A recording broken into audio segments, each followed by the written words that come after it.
Prove it. Release a single page, any one page of previously unreleased information from the Epstein files. Redact what you need to for national security and to protect the victims, but release some information. I don't care if it's got 50 names or no names at all. Give us something new that is definitive from the Epstein case to prove you actually have the documents. The story, of course, is that AG Pam Bondi says the FBI delivered a truckload of Epstein files after she put out the hard deadline. I like Pam Bondi. I'm absolutely excited for her as AG. Kash Patel, this is absolutely fantastic news. But I think y'all will understand why I am skeptical. With that being said, I say, so what?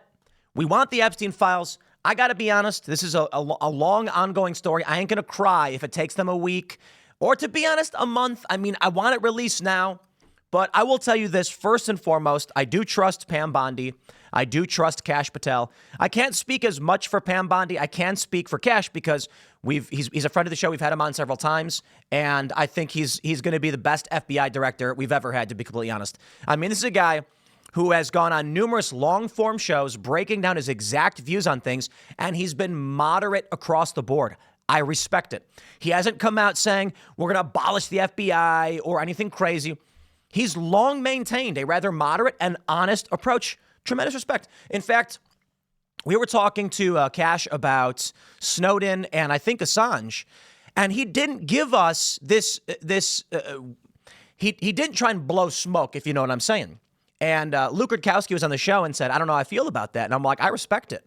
You know, I can't remember exactly what was said, but it's something to the effect of he doesn't think there should be blanket pardons. The way he views it is this, that, or otherwise. And to have a guy say, I know you like Snowden and you like Assange and you think he should be pardoned. I don't think we should do that. And if I get in, that's not what we're going to see. I mean, that's bold. I respect it 100%. You expect most of these politicians, these bureaucrats, administrators, the people who are trying to get in power. I'm not calling him a bureaucrat, but I'm saying all these people, they're going to tell you whatever you want to hear. So for Kash to be like, I'm going to be honest about it. We're not going to abolish the FBI. I know the hard right, populist movement wants it. Says no FBI. We're not doing it. He didn't even say he's going to fire all of them. He's like, we're going to put him back to law enforcement. Tremendous respect. So when I see Pam Bondi and Kash and they're saying we are working on this, I am more inclined to believe it. I'm not saying I was born yesterday and I'm so dumb I'm going to just trust anybody in government. But I do think as of right now, I give them the benefit of the doubt. And in this story, it goes like this. Last week, well, Pam Bondi, here's what I think. I think she was talking big game on TV, and it was a mistake. She should not have done that. She was saying, I've seen the Epstein documents. They're sickening. I've got the list on my desk, or whatever it is, she said. And everybody said, okay, then release it. And she was like, oh. She was talking big game. The documents she had, they were on her desk, but they're old documents. Mostly, everything's been seen. In fact, the funny thing is, apparently they had already released unredacted contact information from his Rolodex, from his little black book. So while there was some new information, it was not incriminating, nor was it valuable in any way. And they also redacted other information that was already public, which is funny. They then did this big stunt with influencers where they gave them the binders and had them show them off to the press. So everybody's a little miffed, right? They're like, okay, this is serious. We want answers. But I got to tell you this. Pam Bondi had no reason to bring this story up unless there was something going on. I don't know if it's 4D chess, but what I will say is with the release of the documents they did put out, Pam Bondi had a letter to Kash Patel saying the Southern District of New York and the FBI office in New York, I don't think she said SDNY, to be honest. She said the FBI office in New York is withholding thousands of documents from the Epstein case and evidence, and we demand it. Now she's claiming truckloads of Epstein files have been delivered. Kash is going through them. And immediately everybody says, I don't believe it. I don't know what to believe. I don't think Pam Bondi's lying. That would be nuts. You would just be digging a deeper hole, right? So I do believe they actually got Epstein files. We will see if we get anything substantive. Now, apparently they're going to be redacting national security information, and that's going to be the excuse that all of the Jews people say, it's Israel, this proves it, and there's going to be redacted pages, and they're going to claim that's where it is. Everybody's going to want to claim it's whatever their grievance is. I don't know. I know that Epstein was a sick guy who had money from mysterious places. What was he, like a high school teacher? And then all of a sudden he was worth $500 million, who reportedly filmed a bunch of powerful global elites doing awful things. Now, the theory that I think it's actually a fine idea to have is that he was Mossad. But I don't know that I agree with it. I think it was Mike Cernovich saying, no, there's no way it's Mossad. It is whatever is above Mossad. And so the people who are obsessed with Israel, y'all need to chill, because I'll tell you this. I would say I agree with Mike Cernovich. I think it was Mike Cernovich saying that on the show. I agree. And I'll give you an example. When Donald Trump was getting impeached, there was this CIA whistleblower. Nobody was supposed to know his name. Nobody was supposed to know his name. His name was Eric Charamella, and you weren't allowed to say it anywhere on social media. If you went on Facebook and said that name, the post would disappear without warning. You want to talk about what you're not allowed to talk about. If you can go on social media platforms like Instagram, X, and YouTube and claim Epstein worked for Mossad and get 1 million views, sorry, buddy, I don't think that's the case. Or they're playing 5D chess like, no, let them actually say it. Then they'll think it's not true. No, there are powerful institutions that will absolutely ban you for saying ideas they don't want, and they tell you outright you can't say them. So whatever Epstein was up to, I think it goes beyond your typical single nation origin intelligence. Now, who knows what it is? I don't know. I want to see the information released. So we'll see. But let's take a look. First of all, comment below. Tell me what you guys think. And I want to get you guys engaged. Don't just be passive viewers. Actually get involved in this. The simple act of building that routine of commenting on the channels and giving and sharing your thoughts, it's going to set a routine of you being actively participating. I'll tell you why it's important. If everybody watching videos like this, especially when it comes to Epstein, remains passive, you just watch the video and then you go about your day, there's no routine, there's no culture, there's no community being built. When you comment, someone reads your comment, someone comments back, conversations start happening. If we maintain this level of activity or activism in its simplest form, we're going to win the midterms. We're going to make sure we expose people like Epstein. Let me tell you where we are right now. I want to give a shout out to Mike Cernovich and the Miami Herald. Mike Cernovich, and I believe he said it was Mark Randazza, he filed this hooked approach, circuitous approach to getting Epstein documents through a defamation case. And he blew the lid off of the Epstein story. At the time when he filed these papers, Epstein was a free man. Now he's, well, according to the press and the mainstream view, actually, I don't think it's a mainstream view. Well, he's not alive anymore. Who knows what people actually think? But it was this moment of Mike saying, let's file the paperwork, see what we get. And it unleashed a Leviathan. And now, years later, we have this massive story which would not exist if not for him saying, let's file the paperwork. Miami Herald then intervened, filed as well. Tremendous work. I'm saying it starts with a single conversation. Y'all need to get involved. Smash the like button, share the video. Now, that's a grade up. You know, you want to comment? You really want to get involved? Post this on Instagram, Facebook, X, and get people to talk about it. I know the Democrats all like to say, yeah, well, Trump's probably in it too, and blah, blah. I don't care. Literally don't care. Literally don't care. You could tell me that like a prince of England is on there. He probably was. Prince Andrew was all up in those photographs, but you get my point. Like, I'm not going to sit here and defend Donald Trump if he was actively working with Epstein for whatever sick stuff Epstein was doing. If there's evidence that Trump did bad things, Epstein-related bad things, then good.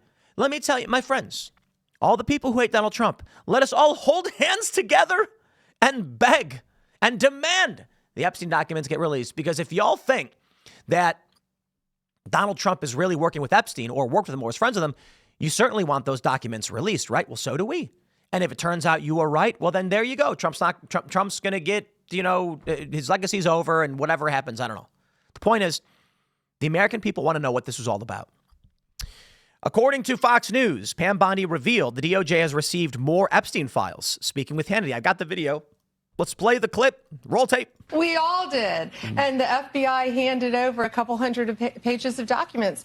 But, Sean, I gave them a deadline of Friday at 8 a.m. to get us everything. And a source had told me where the documents were being kept. Southern District of New York, shock. So we got them all by, hopefully all of them, Friday at 8 a.m., thousands of pages of documents.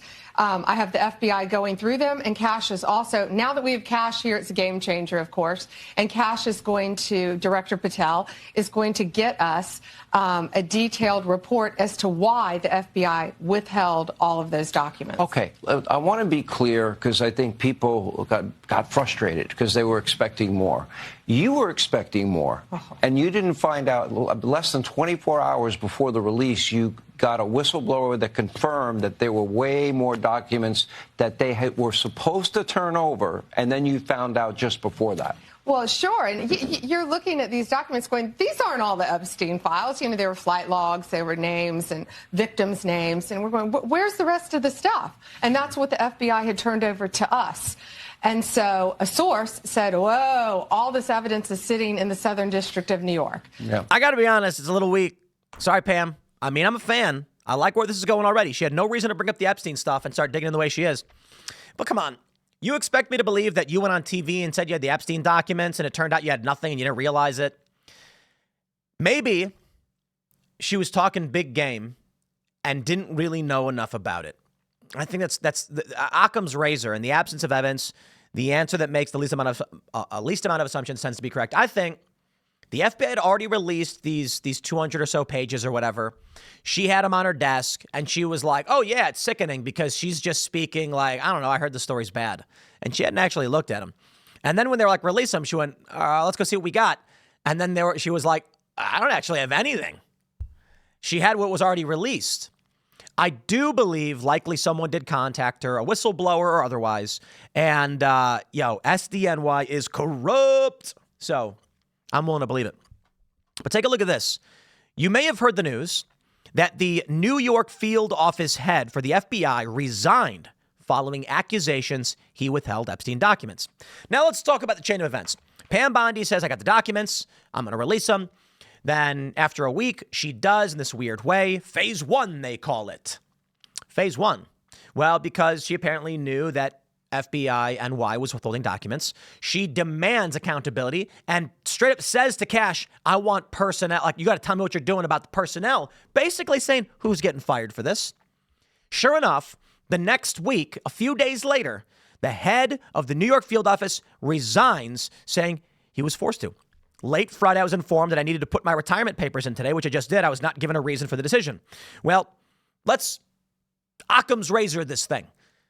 Epstein documents, as FBI New York office doesn't turn them over. Guy who runs it's forced to resign. Kind of adds up, doesn't it? Oh boy, what do you think the corporate press is saying? Let's start with our good friends over at NBC. Top FBI official forced out after questioning Trump pursuit of agents who investigated January 6th. Huh? That doesn't follow the timeline. That's a big leap. Something's missing there.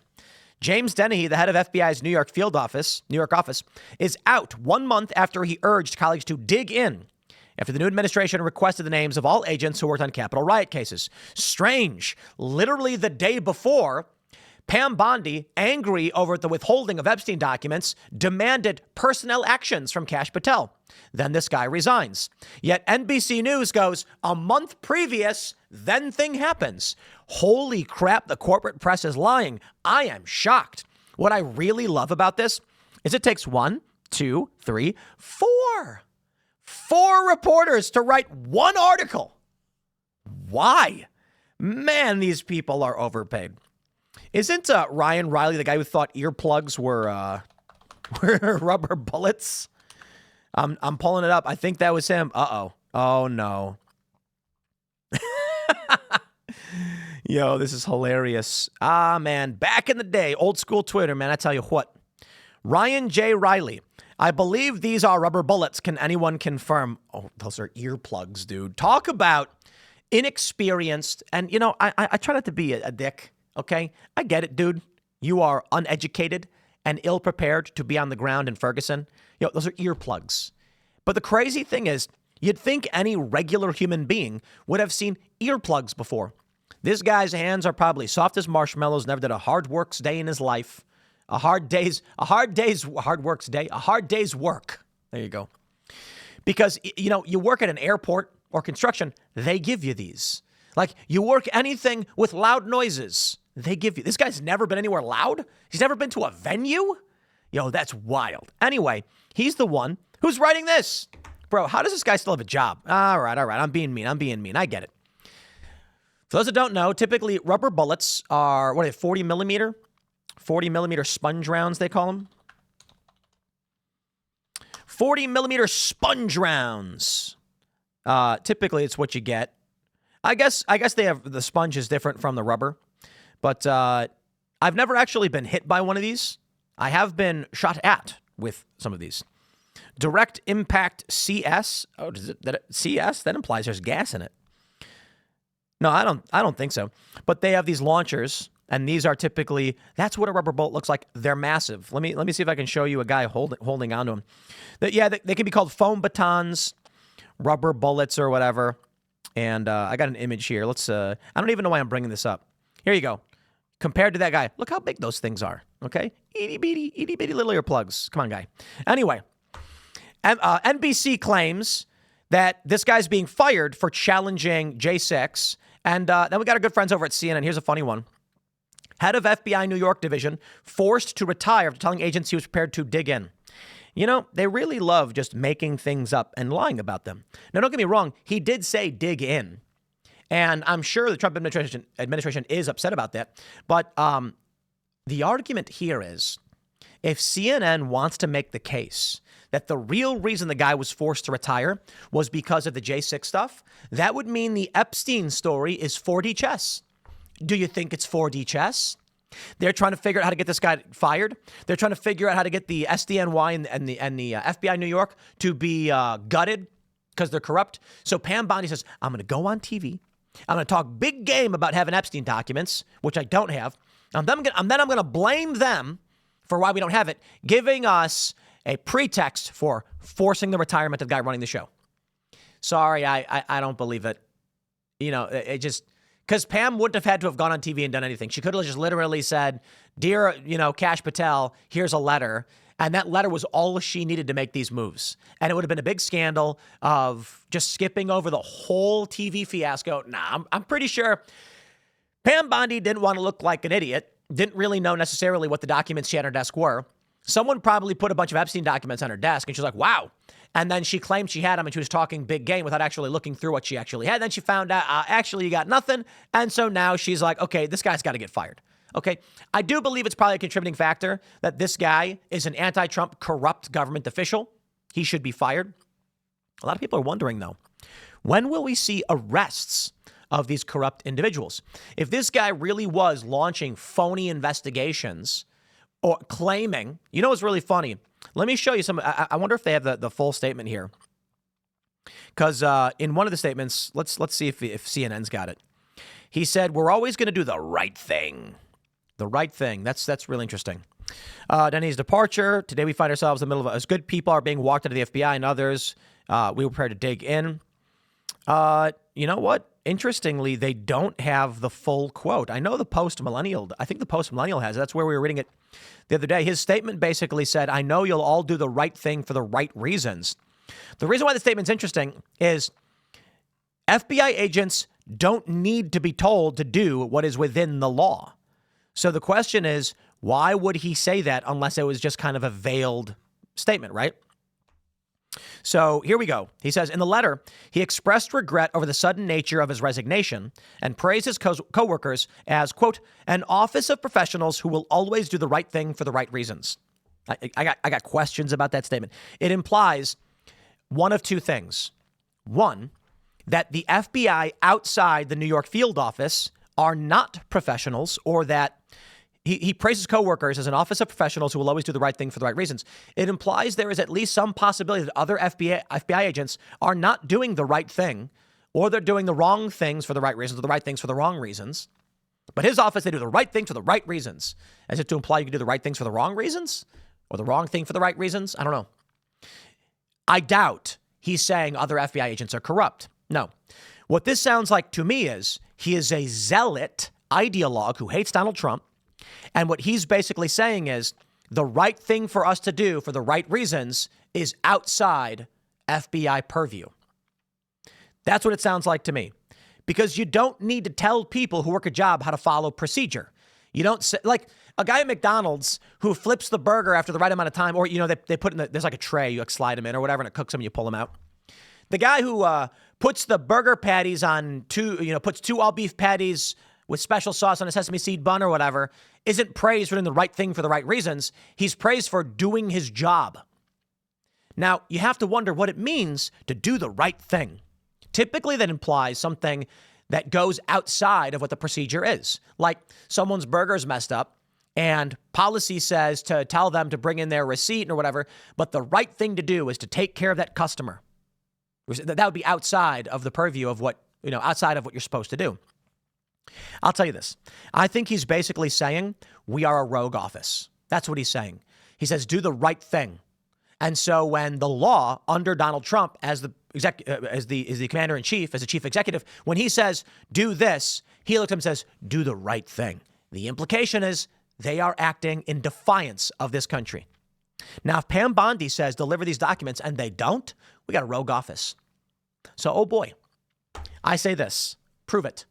Release what you got. Release a single page right now. Say, as a sign of good faith, here's page 1. We're currently, they said they got to redact national security stuff. Okay, that's fine. Depending on what they redact, we'll see. But they could put out a single page. And they can say, we're going to declassify 1 page to show we are actively working on new Epstein documents. Just 1 page no one's ever seen before. To be honest, guys, I'm not gonna rag on Kash or Pam Bondi over trying to do the right thing. It's very early. Let's see what they can pull off. If we get a year in and we never get anything, I'll be upset about it. But I got to say, so far, so good. And they get the benefit of the doubt. Trump is making a lot of moves. I agree with the cabinet is fantastic. And for once, I feel like I can actually trust federal law enforcement. Isn't that funny? Doesn't mean talk to cops. I ain't saying that. I'm saying that I think the priorities are going to be set straight. So I look forward to it. Smash the like button, comment, share the show with everyone you know. Really get in those comments and tell me what you think. And we'll see you all in the next segment.